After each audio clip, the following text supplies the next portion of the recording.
Hello student, कक्षा 12th। आज हम लोग इकोसिस्टम की जो सेकंड क्लास है उसके बारे में चर्चा करेंगे। Structure of an ecosystem. Ecosystem इसके जो पहला वीडियो था इंट्रोडक्शन वाला वो मैं आपको पढ़ा चुकी थी। आज इम्पॉर्टेंट टॉपिक जो इकोसिस्टम का स्ट्रक्चर है उसके बारे में हम चित्र सहित देखेंगे। पारितंत्र के घटक कौन कौन से होते हैं, कंपोनेंट। तो जो पारितंत्र या आपका इकोसिस्टम है, एनवायरनमेंट, वो दो कंपोनेंट से मिलकर बना है। पहला अजैविक घटक जिसको हम एबायोटिक कंपोनेंट कहेंगे, दूसरा जैविक घटक जिसको हम बायोटिक कंपोनेंट कहेंगे। अजैविक घटक में ये निर्जीव वातावरण आता है, नॉन लिविंग, और जैविक घटक में आपका लिविंग जो आपका एनवायरनमेंट होता है वो आता है। ठीक है, तो इसको हम सजीव वातावरण कह सकते हैं। जिस सरल शब्दावली में आप लोगों को समझ में आए उसमें आप लोग इसको समझ सकते हैं। जैविक घटक को हम बायोटिक कंपोनेंट कहेंगे। इस तरीके से इकोसिस्टम हमारा दो जो घटक होते हैं कंपोनेंट उनसे मिलकर बना होता है। निर्जीव घटक भी इम्पोर्टेंट है और आपका सजीव घटक भी इम्पोर्टेंट है। अब निर्जीव घटक में कौन कौन से आपके जो फैक्टर होते हैं वो महत्वपूर्ण भूमिका निभाते हैं, आइए देखते हैं। एबायोटिक कंपोनेंट में आपका एनवायरनमेंट में ताप, प्रकाश, वायु, आर्द्रता, जल, मृदा, गैस और खनिज, ये आपके अजैविक जो घटक होंगे निर्जीव वातावरण का निर्माण करेंगे। तो ये अजैविक घटक में ये इंपॉर्टेंट है क्योंकि एनवायरनमेंट इनके बिना सहयोग के नहीं बन सकता है। अब जो जैविक घटक हैं आपके वो कितने प्रकार के होंगे। जो जैविक घटक होंगे उनको 3 पार्ट में बांटा गया है।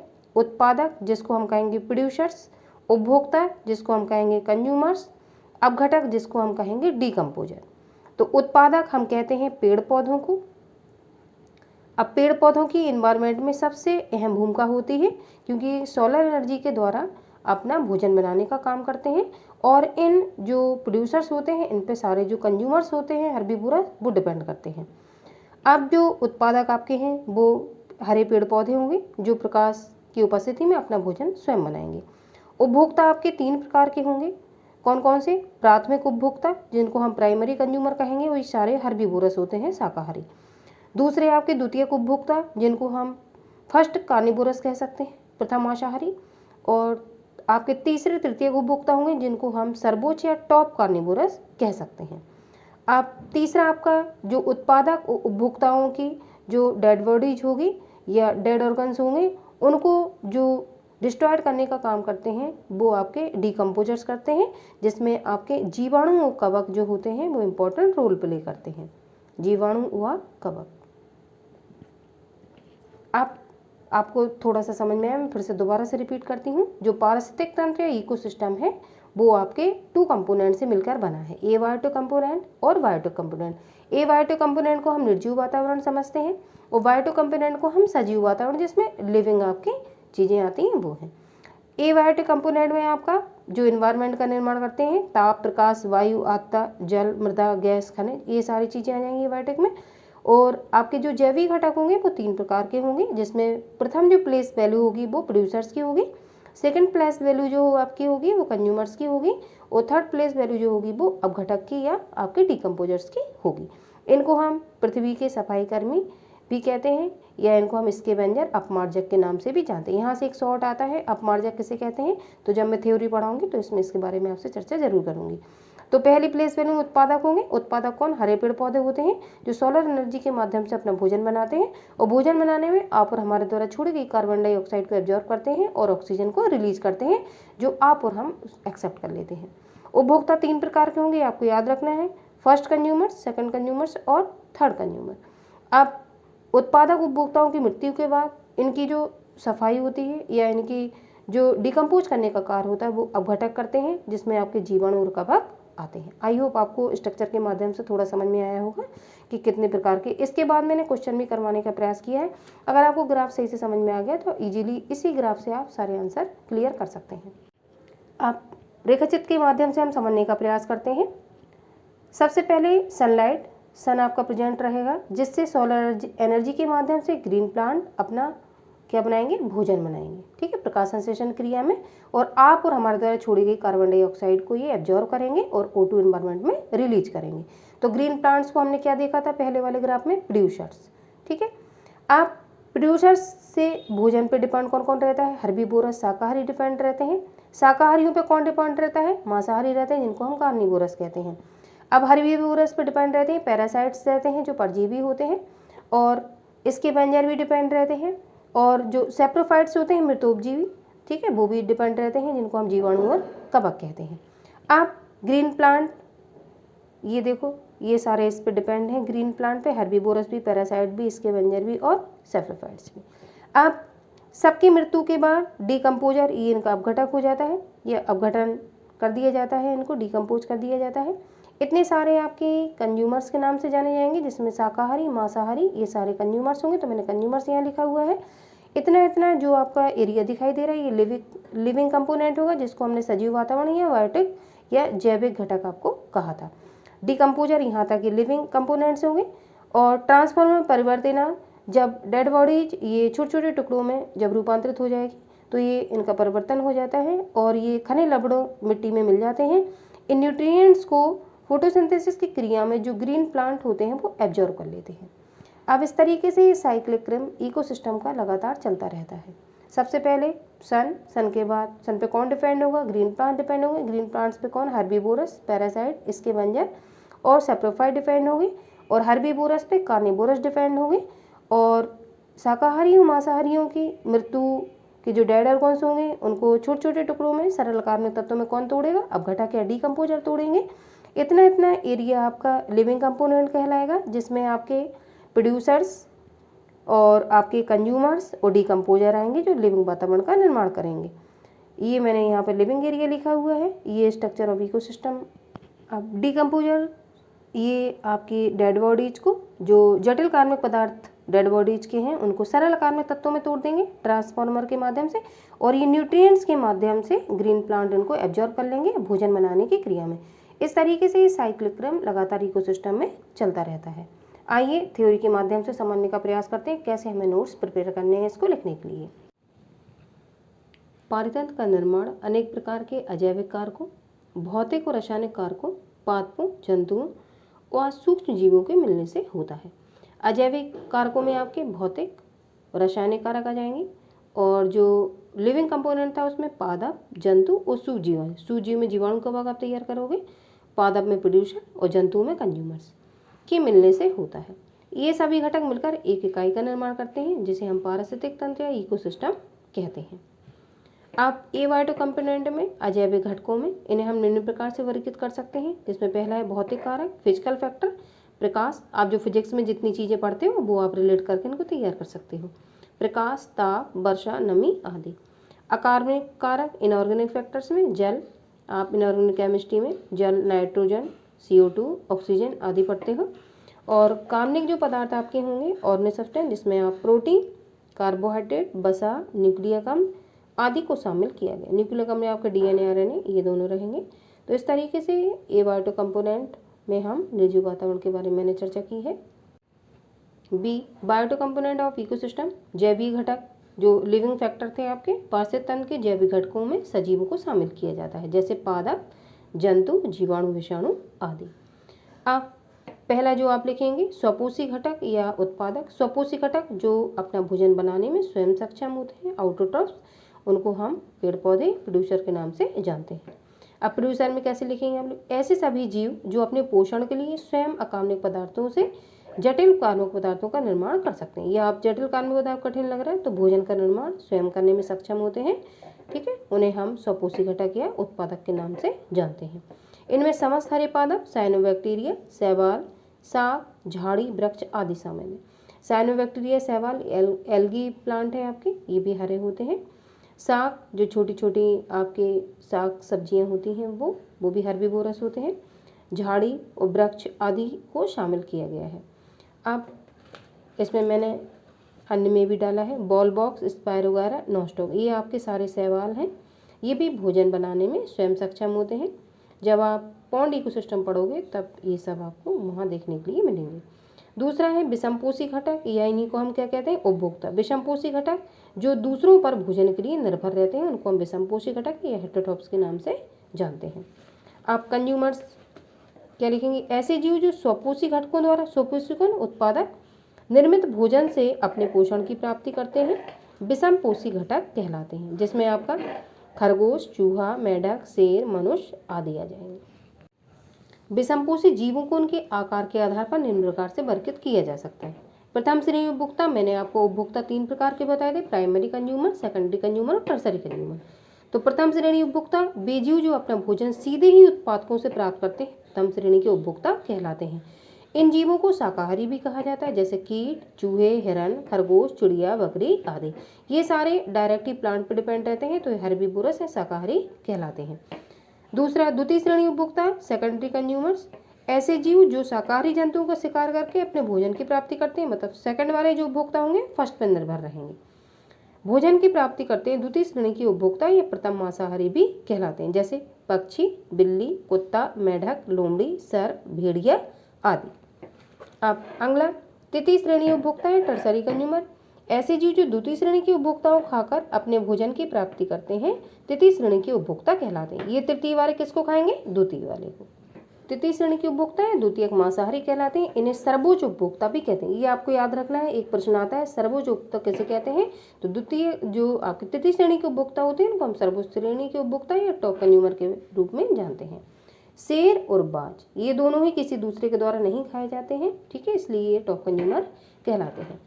अगला तीसरा मृतोपजीवी या अपघटक, ये इंपॉर्टेंट है, इस पर शॉर्ट नोट आता है।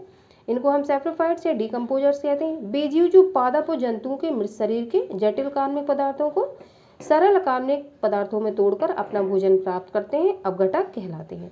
इसमें आपके जीवाणु और कवक आएंगे जो प्लांट की और कंज्यूमर्स की डेड बॉडीज को अपने भोजन में शामिल करते हैं। आप इस टॉपिक से अभी तक जो प्रश्न पूछे गए हैं उन पर चर्चा करते हैं। पहला एमसीक्यू, पारिस्थितिक तंत्र बना होता है जिसमें पहला उत्पादकों से, दूसरा उपभोक्ताओं से, तीसरा अजैविक घटकों से और चौथा इन सभी से। तो पारिस्थितिक तंत्र जो आपका उत्पादक, उपभोक्ता, अजैविक घटक सबसे मिलकर बना होता है, तो कौन सा सही हुआ? इन सभी से। अगला प्रश्न, प्रकृति में हरे पादप हैं उत्पादक, उपभोक्ता, अपघटक, ये सभी। तो मैंने आपको बताया था प्रकृति में जो हरे पादप है ना उत्पादक या प्रोड्यूसर के नाम से जानते हैं। अगला, यदि पृथ्वी से सभी पादपों को खत्म कर दिया जाए तो सभी शाकाहारी मर जाएंगे, सभी मांसाहारी मर जाएंगे, सभी जीव मर जाएंगे, उपरोक्त में से कोई नहीं। यदि पृथ्वी से हम सारे जीवों को खत्म कर दें, सही ऑप्शन सभी जीव मर जाएंगे, ये आंसर सही हुआ। अगला, निम्न में से कौन सा एक उत्पादक नहीं है? Spirogyra, agaricus, ball box, nostoc. तो स्पायरोगायरा, बॉल बॉक्स और नॉस्टॉक ये मैंने आपको आगे बताया हुआ है, ये सारे आपके उत्पादक हैं जिनको हम एल्गी कहते हैं। और एगेरिकस ये आपका डिकम्पोजर या फंगाई के रूप में जाना जाता है, तो ये उत्पादक नहीं है। तो कौन सा अर्थ सही हुआ? ए वाला। अगला, शाकाहारी होते हैं प्रथम श्रेणी उपभोक्ता, द्वितीय श्रेणी उपभोक्ता, सर्वोच्च उपभोक्ता या डी अपघटक। तो शाकाहारी जो होते हैं प्रथम श्रेणी के उपभोक्ता होते हैं। अगला, द्वितीय श्रेणी के उपभोक्ताओं कहा जाता है शाकाहारी, प्रथम मांसाहारी, द्वितीय मांसाहारी या उत्पादक। तो द्वितीय श्रेणी के जो उपभोक्ता होते हैं उन्हें प्रथम मांसाहारी या फर्स्ट कार्निवोरस के नाम से हम जानते हैं। अगला, निम्न में से कौन प्राथमिक उपभोक्ता है? सर्प, मेढक, चूहा, बाज। तो जो प्रथम उपभोक्ता है वो चूहा है, कि चूहा आपका घास पर रहता है, ठीक है, और अपने भोजन में ये घास को शामिल करता है। अगला, निम्न में से कौन सा प्रथम मांसाहारी है? खरगोश, गाय, बाज, मेढक। तो जो प्रथम मांसाहारी है आपका वो मेढक रहेगा आपका। अगला, निम्न में से कौन तृतीय श्रेणी उपभोक्ता है? कीट, सर्प, गाय और शेर। तो जो तृतीय श्रेणी उपभोक्ता आपका आएगा वो आपका शेर आ जाएगा, तृतीय श्रेणी उपभोक्ता में या सर्वोच्च उपभोक्ताओं में। और फर्स्ट जो कार्निवोरस होगा वो आपका सर्प हो जाएगा, और कीट और ये आपका गाय जो है ये आपके प्रथम उपभोक्ता के रूप में रहेंगे।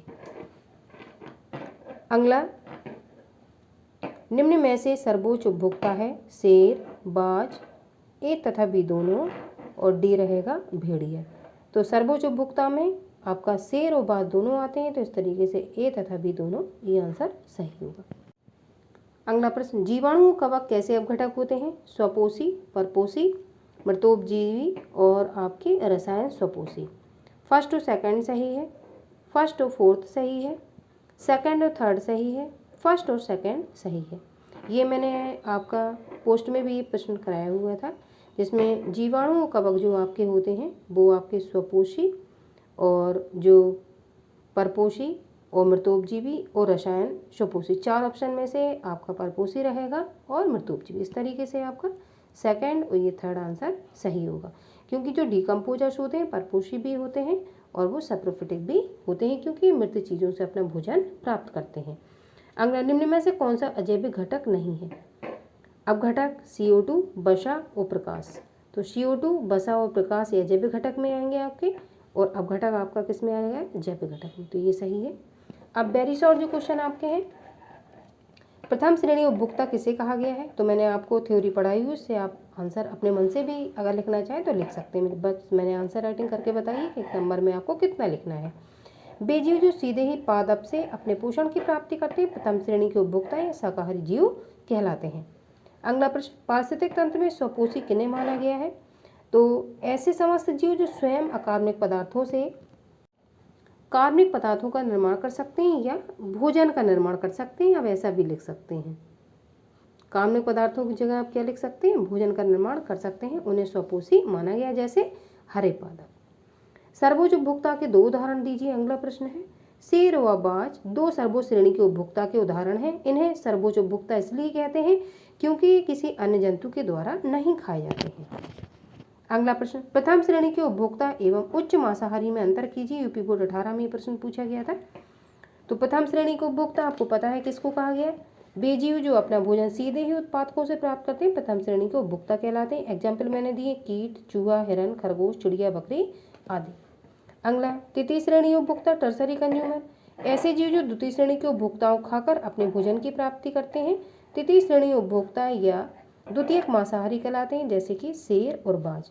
इनको हम टॉप कंज्यूमर के रूप में भी जानते हैं, तृतीय श्रेणी के उपभोक्ता के रूप में भी जानते हैं और द्वितीयक मांसाहारी के रूप में भी जानते हैं। अगला शॉर्ट क्वेश्चन नंबर 2, जो शब्द लिमिट होगी 25 शब्द से आपको कम नहीं लिखना है बोर्ड में। उत्पादक उपभोक्ता में अंतर कीजिए। 14, 13, 8 और 6 में ये प्रश्न पूछा गया था। तो उत्पादक उपभोक्ता में आपको दोनों पढ़ा चुकी हूँ, यह आंसर राइटिंग आप स्वयं से करेंगे।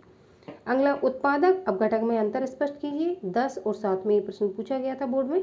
तो ये उत्पादक अपघटक में आपको थ्योरी में समझा चुकी हूँ विचित। अगला शॉर्ट क्वेश्चन नंबर 3, जो शब्द लिमिट होगी 35 शब्द से आपको कम नहीं लिखना है। पारितंत्र के वर्गीकरण का आरेख बनाइए। तो जो पारितंत्र का आपका वर्गीकरण है, इसका मैंने आप लोगों को चित्र अभी दिखाया था, जिसमें आपको 2 तरीके के मैंने ग्राफ बताए हुए हैं। या तो आप ये बना सकते हैं आरेख में, या आपको ये वाला बनाना है तो ये और भी अच्छा है। इसको आप बनाएंगे तो इसमें आपको पूरे नंबर मिलेंगे। तो पारितंत्र का आरेख ये बनाना है आपको, इसमें आपको लिखना कुछ नहीं है, ओनली आपको आरेख निरूपण करना है, मतलब डायग्राम बनाना है। अगला, दीर्घ उपभोक्ताओं के विभिन्न प्रकारों के संदर्भ में टिप्पणी कीजिए। दीर्घ उपभोक्ता मैक्रो कंज्यूमर, जो दीर्घ उपभोक्ता होते हैं वो प्रथम आपके जो प्रथम उपभोक्ता, द्वितीय उपभोक्ता, तृतीय उपभोक्ता होते हैं, उनको हम दीर्घ उपभोक्ता या मैक्रो कंज्यूमर कहते हैं। और जो अपघटक या अपघटनकर्ता होते हैं, जीवाणु, कवक, इनको हम लघु उपभोक्ता के रूप में जानते हैं। तो दीर्घ उपभोक्ता हम क्या लिखें? इस श्रेणी में उन सभी जीवों को रखा गया है जो भोजन को सीधे ही ग्रहण करते हैं तथा उसका पाचन करके ऊर्जा की प्राप्ति करते हैं। भोजन की प्रकृति के आधार पर ये निम्न प्रकार के हो सकते हैं। पहला, प्रथम श्रेणी उपभोक्ता, दूसरा द्वितीय श्रेणी उपभोक्ता, तीसरा तृतीय श्रेणी उपभोक्ता। अब मैंने ये आपको हेडिंग्स बता दी, इनके अंदर आप लोग एक एक लाइन आंसर राइटिंग में लिख सकते हैं। प्रथम श्रेणी के उपभोक्ता कौन से, या तो आप एग्जाम्पल दे सकते हैं तीनों के, प्रथम श्रेणी के उपभोक्ताओं के, द्वितीय श्रेणी के उपभोक्ता के, तृतीय श्रेणी के उपभोक्ता। इस तरीके से आपको आंसर राइटिंग करनी है। मैक्रो जो आपके कंज्यूमर्स होंगे वो प्रथम, द्वितीय और तृतीय श्रेणी के उपभोक्ताओं को कहा जाता है, और जो लघु उपभोक्ता रहेंगे या जो आपके डिकम्पोजर्स हैं उन्हीं को लघु उपभोक्ता के नाम से जाना जाता है। तो लघु उपभोक्ता अगर लिखने के लिए आप लोगों को आए तो डिकम्पोजर के बारे में लिखोगे, अगर दीर्घ उपभोक्ता लिखने के लिए आएगा तो आप ये वाले प्रथम द्वितीय श्रेणी के उपभोक्ताओं के बारे में चर्चा करेंगे। आई होप जितने प्रश्न अभी तक बोर्ड में आए हुए हैं वो मैंने आपको बताने का प्रयास किया है और विथ डायग्राम आपको थ्योरी समझाने का प्रयास किया है। इस तरीके से अगर नोट्स आप बनाएंगे तो आपका यूपी बोर्ड में कोई भी प्रश्न इन नोट्सों से बाहर नहीं जाएगा।